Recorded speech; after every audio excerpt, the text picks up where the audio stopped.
అటువంటి ఇసుకకి ఈ 5 ఏళ్లలో సక్రమమైనటువంటి పాలసీ అనేది లేకుండా దోపిడీయే ఏకైక పాలసీగా పెట్టుకొని చిందర వందర చేసేసి ఛిద్రం చేసేశారు. 50,000 కోట్లు అక్షరాలుగా ఇవాళ దోచేశారు. ఇసుకలో అడ్డగోలుగా అక్రమాలు జరుగుతున్నాయని గొంతు చించుకొని నరిచాం. పత్రికలు ఘోషించని, మీడియా ఘోషించింది. దున్నపోతు మీద వర్షం పడ్డ తందాన్ని వ్యవహరిస్తూ వచ్చింది ప్రభుత్వం. ఇది యథార్థం.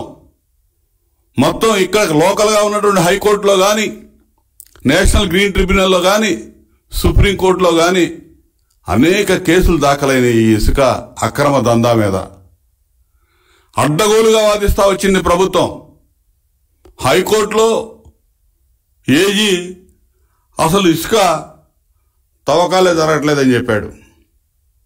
మైనింగ్ జరగట్లేదన్నాడు. ఇక్కడ ఎన్జీటీకి వెళ్తే అక్కడ జీపీ ఒకరోజు మైనింగ్ జరగలేదని చెప్పాడు. ఒకరోజు ప్రతిమా కంపెనీ వాళ్లే గుత్తేదారులు చేస్తున్నారని చెప్పాడు. ఒకరోజు ప్రభుత్వమే చేస్తుందని చెప్పాడు. ఒక జీపీ, ప్రభుత్వానికి సంబంధించినటువంటి జీపీ 3 రోజులు 3 రకాల స్టేట్మెంట్లు. సుప్రీంకోర్టుకు పోయి కోట్లాది రూపాయల ప్రభుత్వ ధనం, ఈ రాష్ట్ర ప్రభుత్వ ధనం ప్రజల సొమ్ము చెల్లించి అసలు మైనింగ్ ఆంధ్రప్రదేశ్లో జరగట్లేదని చెప్పి స్టే తీసుకొచ్చారు. ఎన్జీటీ ఆర్డర్ మీద స్టే తెచ్చారు సుప్రీంకోర్టు నుంచి. అంటే అడ్డగోలుగా వీళ్ళ దోపిడీని కప్పిపుచ్చుకోవడం కోసం, దోపిడీని పెంచుకోవడం కోసం మళ్లీ ప్రజాధనమే. కోట్లు కూడా కోట్లు ఖర్చు పెట్టేది, కోట్లు ఖర్చు పెట్టడానికి కూడా ప్రజాధనమే. అసలు ఈరోజు నిన్న చూసాం. మేము ఈ మాట వారం 10 రోజుల క్రితం చెప్పాం. జాయింట్ కమిటీ, కేంద్ర పర్యావరణ అటవీ మంత్రిత్వ శాఖ నుంచి, పొల్యూషన్ కంట్రోల్ బోర్డు నుంచి, MOF and pollution control board, ఈ రెండింటి నుంచి 2 ఉన్నతాధికారులతో జాయింట్ యాక్షన్ కమిటీ ఒకటి ఫామ్ అయింది. వాళ్ళు మొత్తం కూడా దీన్ని హెడెడ్ బై ఎంఓఎఫ్. వాళ్ళు మొత్తం కూడా ఇన్స్పెక్ట్ చేసి ఎక్కడ కూడా మరి వీడి ప్రభుత్వం చెప్పినట్టుగా లేదు, అడ్డగోలుగా అక్రమ తవ్వకాలు జరుగుతూ ఉంది, ఇసుక అడ్డగోలుగా దోచేస్తా ఉన్నారు.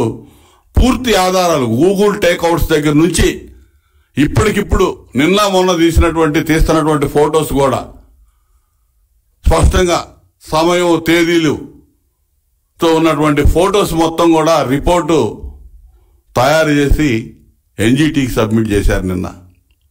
ఏం చెప్తారు ఈ ప్రభుత్వం? ఏం చెప్పింది?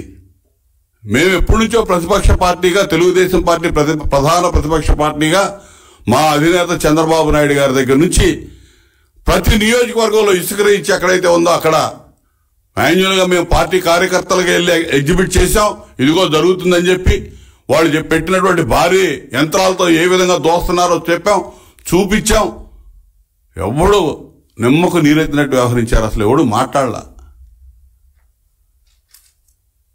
ఎన్ని ఆధారాలు చూపించినా కూడా బొకాయిస్తా అసలు చేయనే లేదు అని చెప్పారు. ఇలా సాక్షాత్తు కలెక్టర్లు, ఐఏఎస్లు అంటే ఏదో గొప్ప అనుకుంటాం. మరి వ్యవస్థ మొత్తాన్ని, ఇప్పుడు కూడా నేను వ్యవస్థ మొత్తాన్ని తప్పు పట్టలేదు, కానీ సిగ్గుపడాలి కొంతమంది ఐఏఎస్ అధికారులు. 25 మంది ఐఏఎస్ అధికారులు అక్రమ మైనింగ్ జరగట్లేదని చెప్పి సర్టిఫికెట్లు ఇచ్చారు, సర్టిఫై చేశారు.